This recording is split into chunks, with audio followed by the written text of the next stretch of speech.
Hey, quick one tonight. I'll spare you the whole intro.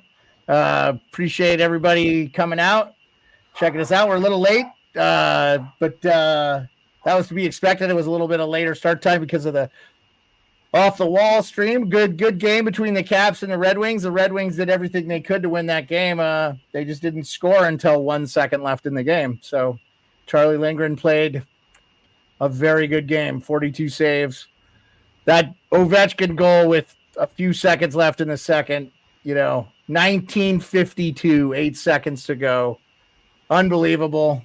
Alex Lyon equally played a decent game, but the Caps only got 23 shots on goal. That was a good one. I don't know if you guys were – that was a national game here. ESPN had it. I don't know what you guys had there in Canada. I'm guessing Leafs. Austin Matthews gets his 66, becomes the highest goal-scoring player since the salary cap era. 66 goals, unbelievable. That's an awesome achievement. And 70 is real, right? 70 is real. Yeah, pretty impressive. And I know we had the discussion yesterday at the end of the show, but I do think 70 goals is the right answer. I think with the way the goaltending, the way they coach now, you guys want to rehash this or? Yeah, fucking Preds tied it up. Oh, wow. Up 3-1. Up 3-1. The Winnipeg Jets scored 3 unanswered, and it's now 3-3. Wow. Did you have Winnipeg in this game? Yeah, I took the Jets here. Still not over, though. Lots of time left in that game in the third. I'm getting 9:43 left. I also have the over, so it's not too bad. Okay, well, that helps. I think you hit the over with that, did you not? Or is it you hit the over, right? Was that a 5.5? Holy shit. The Kraken are already up 2-0 on Arizona. Hey, how about Shane Wright goal scoring prop that we called last night? His scores his 4th. Woo-hoo! I forgot to take it. Oh, Rico, you're killing these balls. Oh, no. He's been House of Fire. Listen to the man who watches the games. I will say this, though. I have not been able to watch a lot of the Kraken because, it's just a pain in the ass with the streaming and stuff. So, yeah. What about Yossi? Yossi, 2 assists on the second and the third goal for Nashville. Yep. If you bet on a Yossi goal scoring prop, I wonder if you put $1,000 a game on a Yossi, what the money you would have made this year. Just unreal. Yeah. Wow. Yeah. Maybe the Arizona Coyote guys are starting to realize that this is their last days of the Coyotes. Did you get the chance to listen to Chicklets? No. Okay, it's a long one too. I'll just say they had the reporter, a really good reporter from PHNX. That guy is really good. I follow him, and he kind of breaks down. It's really unfortunate that the Tempe thing didn't work out because Tempe is like the perfect area it's like close to everything. It would have been a great spot for them to play. And now like North Phoenix, I think is not as desirable. My brother lived there. It's just hard to get around Arizona anyway. But they got to win this land auction, so we'll find out. But I think the moment we find out what the status of the land auction is, we'll know what's happening with the Coyotes. Hey, Daniel Berry Sports Highlights. Nice to have you always kicking it off. So appreciate everybody that showed up. I know we started a little bit late tonight. That's because I was streaming with Off the Wall. Just to shoot, Flyers are dead, right, boys? The Montreal Canadiens put up 3 field goals against them, 9-3. How about Juraj Slafkovsky getting his hat trick? Boy, people labeling this kid for dead early. It just shows you it's like, guys, these kids need time to develop. Some of them should have been playing in the NHL when they did. This kid is now going to have he's got 20 goals, or he's going to have 20 probably before the end of the year. So, yeah, just brutal there by the Flyers are done, right? I think we can all say that that's over. Islanders get a big one at home, 4-2. Pretty huge. They remain in that third spot in the Metro. I had the over 5.5 on that one, so I was happy. Yeah, there you go. Did you have the Rangers in that game or just the over? No, I had the Islanders, but I didn't bet it. Remember we talked about the Islanders last night? That was my best bet. I'm like, pick the Isles tonight. Yeah. Dude, they had to win, and that's such a good rivalry. They're going to win on home ice. I mean, they were up 3-0, though. They made it real damn interesting, and then they got an empty net, and they kind of got hosed. I will just say this. Consistently in games I see Kelly Sutherland ref, they're not good. And he did a really poor job at the end of that game. Anyway, and didn't have a really good excuse for it, so... with the Trocheck high stick at the end of the game when the Islanders scored, I mean, there was Dallas comes back. They're winning. They're on the power play. There's only 14 minutes left in that game. LA's already up 1-0. That was a quick goal, Akil Thomas. Yeah, dude, good to see this guy. Second goal of the year, like getting in some. That's awesome. I'm loving it. And Kings need to keep winning. So do Vegas. But, going to be interesting. Yeah. So Burakovsky and Shane Wright. So maybe the future is bright for the Seattle Kraken. Honestly, they probably were not too terrible. They could still outside chance get the number 1 overall pick. But if they get a top 5 pick, I think they got to be pretty happy with that, right? So it'll be interesting to see there. Any NHL news and notes you guys want to talk about specifically? We don't have a ton of games, and I want to kind of have a short show because I have yet to pack, and I leave at 1:30 in the morning. My plane takes off from Alaska to go to the Frozen Four. Yeah, no, I'm cool with a short show too. I mean, one thing, like the nice thing about watching games this time of year is obviously the playoff races and everything, but it's obviously the milestones as well too. Like Ovi sets a record, his 30th for 18 years or 18 seasons. Yeah, so this is the time of year where you just start to see records develop and stuff with Matthews and Ovechkin. So it's a cool time of year because players are playing for something as well as playoff spots as well. So yeah, I mean, and here are your goal scorers for the Capitals tonight. That's awesome. Yeah, love it. Dylan Strome has been really good for the Caps this year, and Ovi, it's been good, man. I think nobody gave him any credit to get to 30. Zero reporting on the stick issue until way, way, way late in the year. We finally saw some legit reports from like Chicklets and some other reporters after hounding them. EJ Erratic, like I messaged him on Twitter and he mentioned it in a broadcast. Shout out EJ on the NHL Network. Just like, I think just one of the most understated stories. Nobody wants to say it. Like, and here you go. The guy's going to have 70 points by the end of the year, almost be a point a game per player again, and just getting zero credit and bringing his team with a minus 41 goal differential potentially into the playoffs. So, so big time story. I'm with you too, man. I will also say, I don't know where you guys, I'm ready for the playoffs. April 20th. We're 11 days from the playoffs starting. Let's go. Like, I don't care who's in at this point. I just want to see the playoffs coming. I don't know how you guys are feeling. Yeah, man. Start the playoffs tomorrow. I mean, the West is pretty much set, I think. Every team that's there deserves to be there. Just where they're going to be seated is the only thing I think we could see change. Yeah. And I think Vancouver winning that game makes it near impossible for Edmonton to catch them. And, they don't have Edmonton doesn't have a tiebreaker with them. So I think the way Jason Gregor was describing it was Edmonton was going to have to win out and hope that Vancouver didn't win. They had a nice victory last night. Much to my chagrin, I had Vegas in that game. So, let's just jump right into tomorrow's games. April 10th happens to be my brother's birthday. Probably give him a shout here. Nice. Yeah, you'd be 42 or some 43. I don't know. How old is he going to be? It's old. He'll be old. I don't even know how old I am most of the time. Just say happy 40-something. Yeah. Oh, he's 4 years younger than me, so I can do the math. I'm not even kidding. I've asked my wife twice how old I am, because she knows better than I do. I forget that I'm 50. Yeah, but if I ask you what the money line is for Golden Knights Oilers, you'll know that shit right away. I'll tell you that all day. But how Okay. old I am, I don't know. Yeah.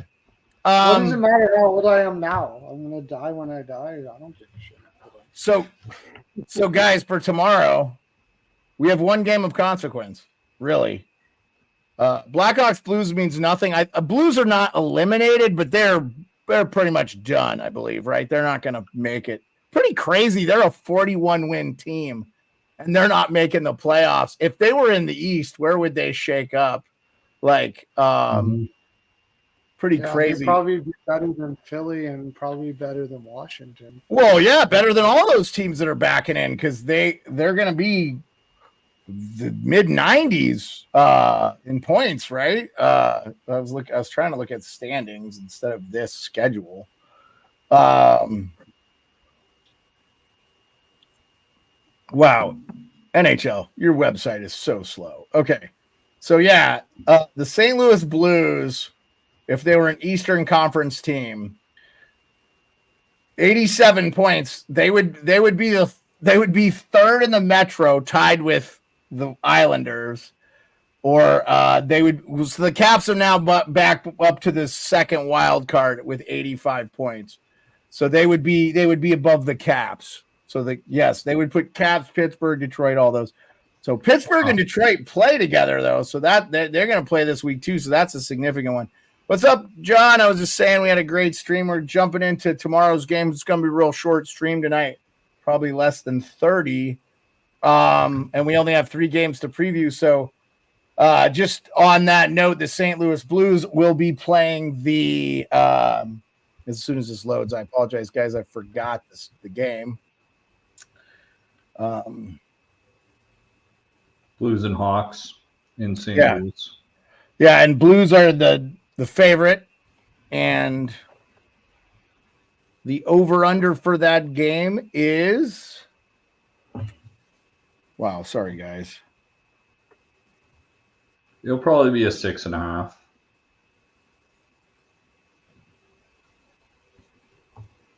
Six is what I've got. Plus 200 on the Hawks. Yeah, you got to take the Blues there. This is a mismatch of home and road records. Like Chicago's won 7 games on the road all year, and St. Louis actually has a pretty good home record. They're 10 games over 500 at home, so this is a pretty easy pick. It's just a matter of how you want to play it, because you don't want to just take a straight St. Louis bet, because you're not going to make any money. Yeah, I agree. Pearlo, do you want to talk about this game or? I wouldn't even be. It depends on who's in. I don't even know if it depends on who's in that. Just take the Blues. Minnesota's tied the game, by the way. First period minus 0.5. Okay, that would be probably the best bet. Yeah. All right, I love it. First period on the Blues. Okay, and I updated the score there. Okay, what our good friend John Duncan from Off the Wall Hockey just came in. Obviously, Golden Knights Oilers playoff matchup from last year. Oilers are favorite at home, as they should be. Plus 100 for the Golden Knights, and the over/under is 6. What do you guys think of that one? Pardon me, tricky spot for the Golden Knights. I know they won 3 in a row, but they're coming off a couple losses as well too. I see that debacle against the Yotes and then that tight one against Vancouver. But this is their last game on the road for the year. They're going to go back home playing the Wild, Avalanche, Hawks, and Ducks. So this is their last road game before the playoffs. So I have a feeling they'll have one foot on the plane here. I don't mind the Oilers in this spot. I think Vegas will just want to get out of there and get back home and get ready for the playoffs and finish off strong with their next 4 games at home. So I would probably think the Oilers in this spot. Yeah.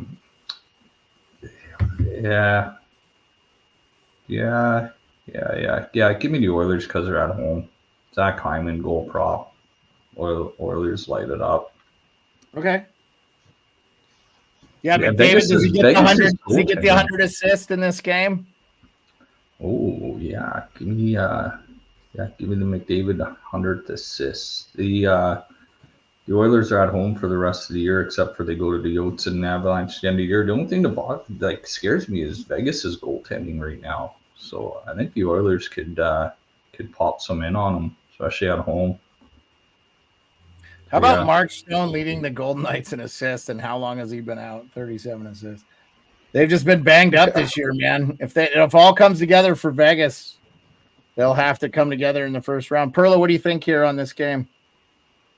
Okay, I don't know. We don't have too many people watching today. Yeah, 14. We have 14? Okay, yep. Whoever's watching.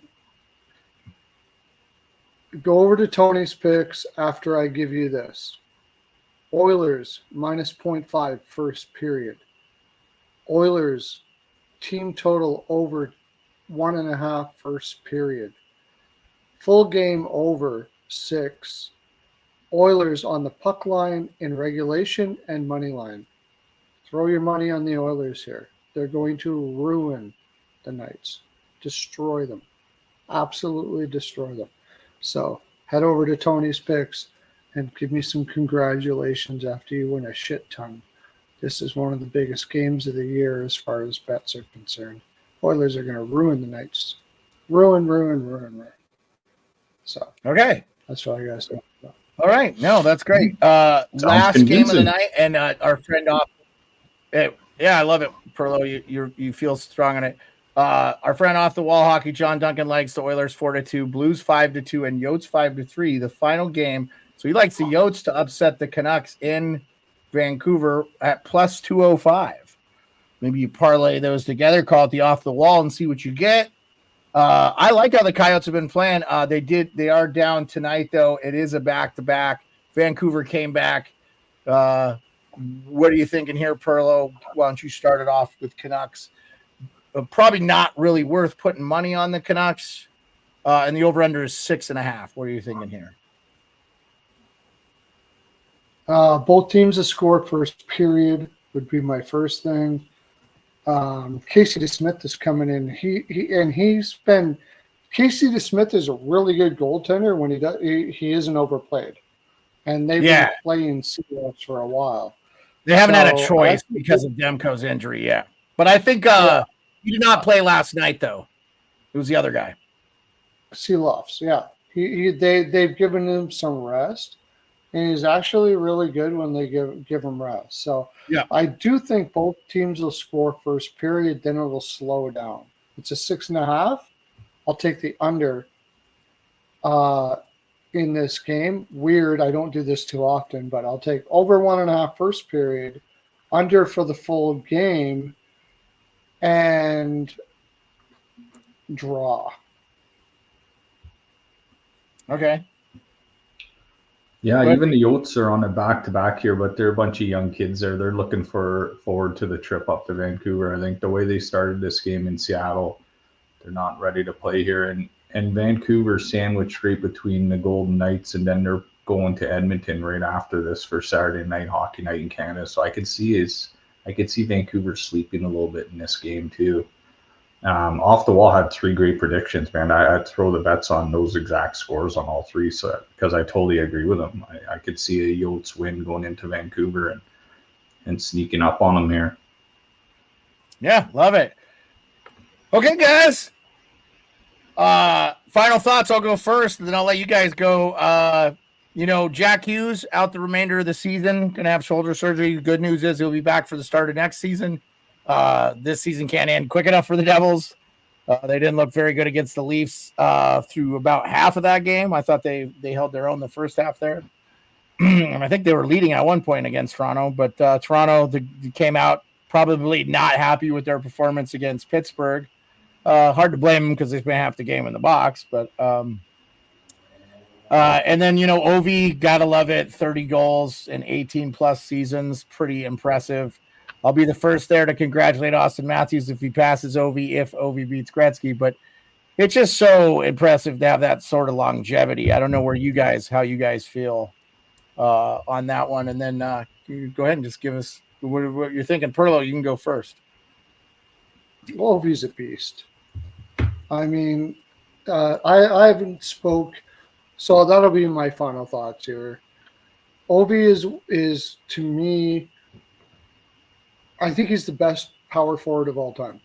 I don't see how you can not take Ovi as the best power forward of all time, besides maybe Gordie Howe, which I didn't get to watch. So, yeah, I think people would say Cam Neely's up there because he had some injuries. Yeah, but I mean, Cam Neely didn't score like Ovi did.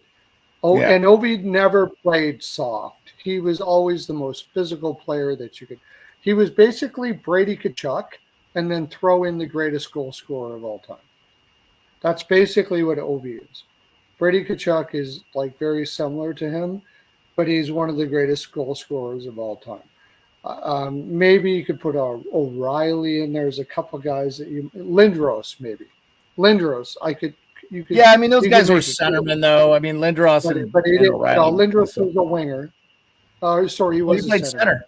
So he was a centerman, but even it doesn't matter, center or winger, it doesn't matter. That would be the closest I could come to, but he didn't have the longevity. Yeah. Ovi Lindros had the concussion. Going. I think he's the greatest. I think Ovi is the greatest power forward of all time. If you take everything into consideration, I mean, maybe Rico could come up with somebody better, but I mean, he always played balls out. He wasn't the greatest defensive guy, but that wasn't his job. His job was to score goals and beat the shit out of people. And he did it better than I can think of anybody anybody. I can't think of anybody that scored as many goals as he did and played the way he did and had as much offensive heat as he did and played as physical as he did. And that's my final thought is, like, people forget about Ovi never backed down from anybody. He was physical as hell. He hit everybody. He played an extremely physical game. He was a power forward that scored a shit ton of goals. And I don't know if there's anybody comparable in that way. So that's my final thoughts. Yeah, no, I agree with you, man. I got nothing for my final thought except for Svechnikov hit his third Michigan goal of his career there tonight. But it almost looked like he didn't score because it was in and out so quick. Yeah. That was a nice comeback for the Canes, by the way, too. Yeah. No, I mean, players like Ovi and Crosby and stuff of this generation, like I just wish I had the NHL package a little bit sooner in their careers and stuff because I'd be able to just watch them a lot more. I just feel like some people take these people for granted and they just expect them to score 30 and stuff every year. But then all of a sudden, 18 years later, you're like, man, this guy's getting dominant and we're going to miss him once he's gone. And him and Crosby and all these like legends have left the game.